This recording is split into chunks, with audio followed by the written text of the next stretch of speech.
You feel it? Is something that they teach us in nursing school was that, you know, if your patient is very, you know that they're necessarily not like angry, and you go in at a time and they are, you know, that's why they always ask, like, when's the last time you took a bowel movement? And it's usually because of that. And so, like, usually right after they poop, or it's like, say they've been constipated, like, you know, in cases that some people have been constipated based off a medication that can, you know, made them constipated, they're just so happy. Yeah, because it takes energy to hold on to waste. If you're constipated and you're not having a regular bowel movement, all of the energy is going towards holding that waste and trying to figure out what to do with it. So now you're cranky, you're irritable, you're probably hungry, but the connection between your stomach and the rest of your body is not registering, because all of the energy is set with trying to figure out how can we get this poop out the body. Right. Yeah. So when I run into people that are very short with me or very aggressive, I always revert back to my training, like, you haven't pooped. I guarantee you have not had a bowel movement. Right. So now I'm not responding out of anger to people. I'm not responding because they are being an ass to me. It completely changes how I respond. So now my blood pressure doesn't go up, or I'm not stroking out because people are weird with me. Right. I already know the situation. Right. So I'm very peaceful and easy. So now once you understand how the body works and you've been getting colonics or receiving colonics or giving colonics, it completely changes how you deal with the public. Right. Because you understand what's going on. So you give people their peace. You give people space to figure out their shit. Literally. You give them space. So now you're slow to rise to anger. You are very deliberate in your conversations. When you are in a situation when people are very combative with you, you now have a choice. You can walk away, or you can be compassionate and empathetic, or you can jump to conclusions. Right. Depends on how you want to move through it. Right. Yeah. And we have to remember that poop is a byproduct of waste. It's waste. You can't reuse waste. Right. You can't reuse trash. So if your body is recirculating that trash, that's when you get fibroid cystic tumors, because it's a byproduct. It's stuff that you don't need. When you get pimples, that's additional waste that the body doesn't need. Right. And that's kind of like what I tell my clients, like, you know, your body, it talks to you every day. You just don't know, you know. You don't know how to read the signs, you know, the signs and symptoms, you know, regarding, like, I mean, I tell them that with body stuff, you know, like, you don't have to ever be in pain. You just have to be able to, well, I'm just saying, like, you know, being able to recognize, oh, I'm a little stiff, so I better stretch, or, you know, whatever, versus shuck it off like most people do, and then they get it tighter and tighter, you know. So and next thing you know, they didn't pull the hamstring, now they gotta have surgery. Exactly. You know. Yes, ma'am. Or I'll say, like, it's like the yellow light in your car that comes on to try to warn you. Yep. That's exactly what it is. Our bodies are designed for wellness. Our bodies are not designed for illness. Right. It's just not. Illness is a imbalance, period. We are all gifted wellness, and we're gifted one body with two sets of eyes, you know, two sets of teeth. The third one's going to cost you dearly. If you go to a dentist, you know it's going to cost you dearly. And this is a gift that we're given. Now, how you deal with that gift is totally up to you. We don't have a warehouse that we can call and say, you know, Mo needs an extra thigh. This is what you have, so you have to care for it. And individuals like you and I are on this planet so that we can help people understand how to care for their bodies. So I want you to take a look here, and you get to see all the waste coming out of you. I'm not showing that, but okay. She's pooping, y'all. Jesus. Oh, that's a little too intimate. Right. A little TMI. But she's pooping. So a question one of my girlfriends had, I told her, I was like, I'm going to get my first colonic tomorrow. And she was like, really? She was like, shoot, I'm going to just do my tea. And so I know you hear that a lot, but, you know, what I was trying to research, but I couldn't. Like, how far up does no, you know what? I take that back. I read your paper this morning. So that did answer my question. I was going to send to her. Because when you take in, like, the oral, like, teas and stuff like that, or laxative and stuff, it's coming through, but it's not necessarily, like, how far, or like an enema, like, how far up? Because the colon, like you said, is less like 5 feet, right? So is it just reaching to the transverse, or is it reaching to... Right. No, that's a good question. So I often have a lot of people ask me, well, what's the difference between a colonic and an enema?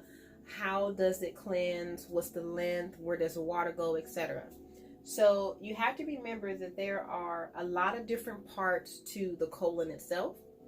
When we talk about the enema, in our rectum is about 2, 3 to 4 inches long, depending on your ethnicity, the shape of your body, all that good stuff. Like, everybody has fingers, but some people's hands are bigger, some people's hands are smaller, etc., etc. The same thing is true with your rectum. Some people's rectums are very narrow, some people's rectums are very wide, some are short or long, or some are short, right? But everybody has the same parts, essentially. In the rectum, we have 3 muscles that are stacked on top of each other like rings. They're called your sphincter rings, right? We have 3 of those. So when the first ring has poop sitting on top of it, you may feel like, I think I may have to use the restroom, maybe in a few minutes. That ring gets soft, it opens, and then poop drops down to the second ring. By that time, you're probably passing gas, and you're like, ooh, I may have to go to the restroom in like 5 minutes. Okay. That third or second ring gets soft and opens up, and then poop drops down to that third ring, that third muscle. When you hit that third muscle, you're walking to the restroom. Right? So with an enema will only cleanse the entire length of the rectum, which is 2 to 3 to 4 inches long, depending on how tall you are and all that good stuff. Which is interesting. I thought it at least went to the sigmoid. It doesn't. It only cleansed the rectum because of the length of the nozzle. Okay. Right? Got it. So it's only going to penetrate probably up to the first sphincter ring, not the third. Okay. Right? So the third is the first one you push through. Then the first, second, third, first. Right? Now with a speculum for the colonic, the speculum will bypass all 3 rings, so all 3 rings are open. Oh, Feel it? Okay. All 3 rings are open, so now the water is flowing all the way through the colon, all the way to here. Oh, so it does go all the way up there. Now, one colonic, within reason, can cleanse 1 foot of the colon. Breathe. Yeah. I know it's a lot going on. Better? Yes. Like shaking. Better. That's your body detoxing and letting go. Yeah. You have the chills too. You know why you have chills? No. All your circulation is in your digestive system to help move waste down. Right. So when you have an increase in blood flow, things open. Right? Okay. When they constrict, they close. Right. So your body is trying its best to push the waste out. So all of your blood is here. Hence the reason why you're shaking. Oh, okay. Because all your extremities are cold. Right. Okay. That makes sense. Woo. I felt like it's almost like when you get a what's that word? IV. It makes you get the chills after. Yep. I haven't had an IV in a long time, but yes, ma'am. I never put that together. That's true. Yeah. Huh. Meeting of the minds. I love it. I love it. Yeah. So I want you to breathe in through your nose. Exhale through an open mouth. Good. Inhale deeply. Exhale. You want me to set your tripod up right here? Okay. Let me do that. Okay. Thank you. There you go. So I'm going to give you a crystal in this hand to hold on to. It's going to keep you grounded and rooted. And all I want you to do is breathe. Inhale through your nose. Exhale through an open mouth.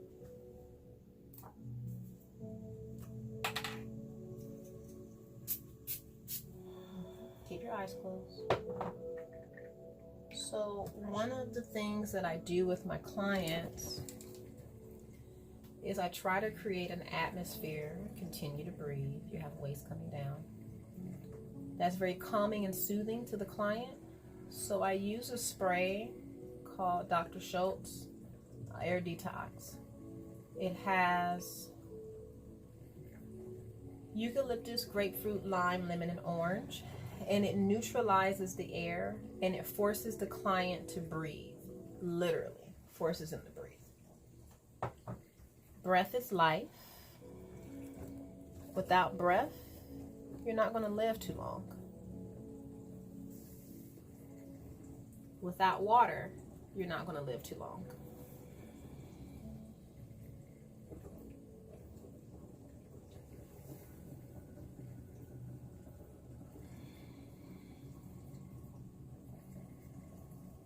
One thing that I like to focus on when I have clients on my table as well is I've been a massage therapist since '98, and I've learned that that's a good adjustment. I just felt your whole body adjust. You're doing awesome. Is that you can feel the muscles and you can feel what's going on around the abdominal area. You can also feel the waist moving underneath your fingertips if you get still and quiet. So instead of me doing the client's belly like this, you don't need to. All you have to do is feel and help the body move it along by adding pressure to it.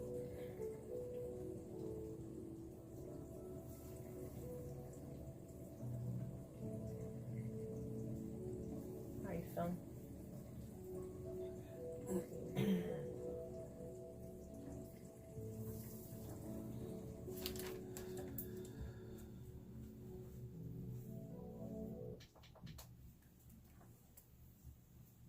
I have a heater on the bed, so while the client is laying on her back, she feels comfortable, she feels easy. When the body is warm, the body opens up and lets go, but when the body is cold, it constricts. We don't want her body to constrict, we want her body to stay open. Good.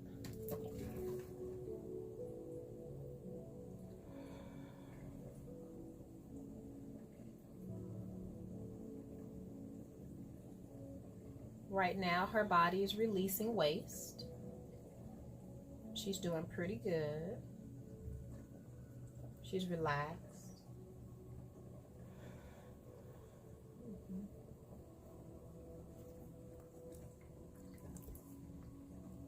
A couple of pointers when you are looking to soften your client's experience. Look at their forehead. Make sure that their eyes are not scrunching together or that they are not holding their breath. Constantly keep the flow of oxygen flowing through the body. Inhaling through the nose, exhaling through the mouth. Good. What do you feel now?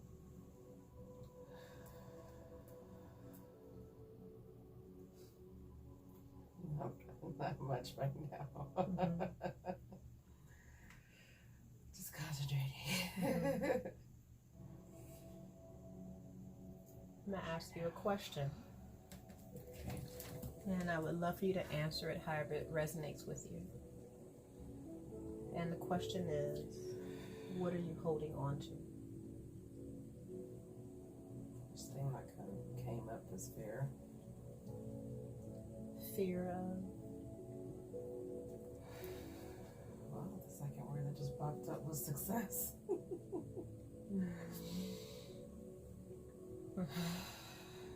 Just kind of looking for success in what capacity? my abilities to do what I need to do. Mm-hmm. Mm-hmm. When you hit that success mode, what does it look like? Because success can be a lot of different things. But what does it look like for you?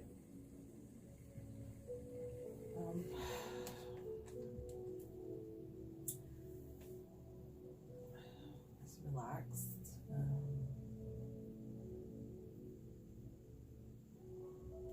Gratitude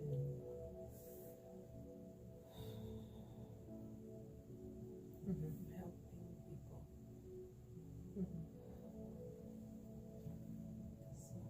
Light. Soften your eyes.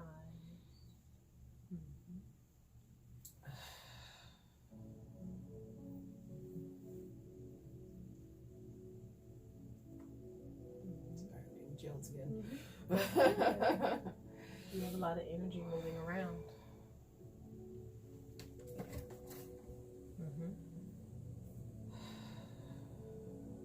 And you let me know whenever you want me to stop this. The video.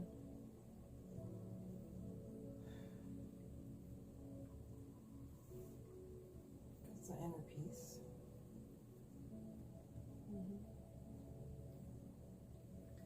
So what I would like for you to start practicing is to completely visualize what your life will look like if it's successful. So everything that you express is an emotion, not a physical.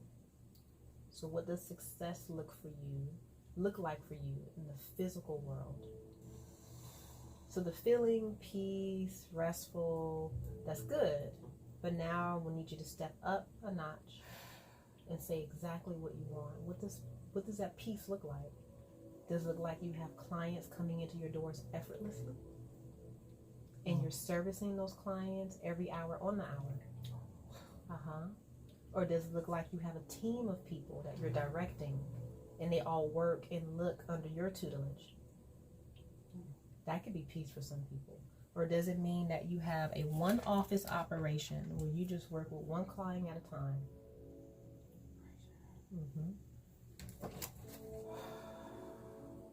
What does that look like for you? What does success look like for you? How does that show up in your day? What does your office look like? Is it a multi-room office with bright colors on the walls? Or is it a 2-room office where you have one treatment room and one office for your office space in your lobby? Is it here in California? Is it in the Bahamas? Is it on a mountain? Is it in the valley? Is it central? Is it off the grid? What does it look like? It's funny that you started saying that because I've drawn things. Pressure. Ooh, pressure. Ooh. Good God, buddy. Wow. So she's having a major release, and I'm stimulating her colon by asking her emotionally charged questions so that her colon can open up. If you didn't hear me ask the question is, what are you holding on to? That's me. Soften your eyebrow.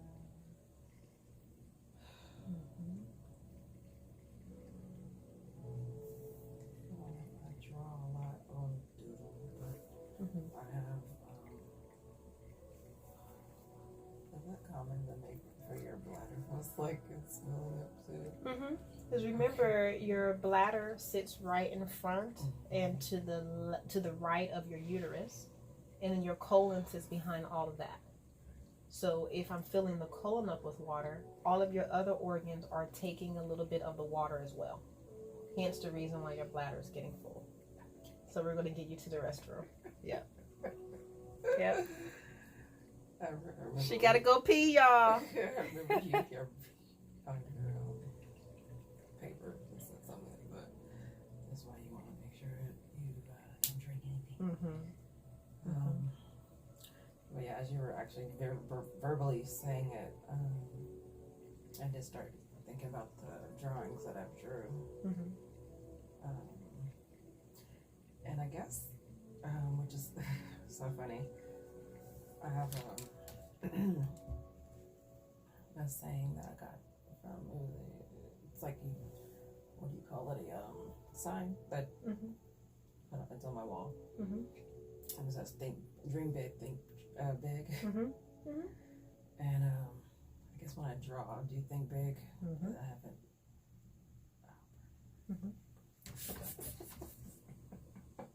You're doing good. Woohoo! Right? You're doing good. And I guess I haven't translated it to my language yet. So I translated it on paper. It's different when you can write it down. So if you were gifted the thought process to write it down, you're gifted all the tools you need to manifest it in reality. That's how the universe works. We're never gifted an idea if you can't see it all the way through. You're always given exactly what you need. So if you have the idea, you have everything you need to bring it to you. Everything. My office, when I go through one of my journals, is in my journal. Literally, it's in my journal. Down to the color, location, everything that I have to offer is in my journal. Whatever you want, you can have it. You just have to accept that you can create it. And you can. So my next manifestation is going to be a male secretary. How about that? And not just any male secretary, okay? A very nice male secretary. Not that I'm looking, because I'm totally off the map. You know, I already got somebody. But you do need eye candy in your office every now and then. You know. But to be honest with you, I'm going to be very honest. The manifestation of my male secretary is my doggone son. Oh, wow. 13 years old, sitting at my front desk. I came in one day, he was sitting there. I said, Lord, look, you funny. You are so funny. I have my male secretary, my son. Right. Crazy, right? So we're going to go ahead and get her off the table and get her to the restroom. The reason being is because her colon or her bladder is filled up. She needs to urinate. And then also she is going through some very serious shaking, which is considered an elimination process. It's a sign that she needs to sit down on the toilet. So we're going to go ahead and get you there. I'm going to have you close your eyes first. And I'm going to spritz your face with some coconut water. Deep breath in. Exhale. Good. It is a pleasure to have you on my table. I appreciate you greatly. You just had your first colonic experience. Thank you. And thank you. I'm going to take my babies from you. I hope they served you well.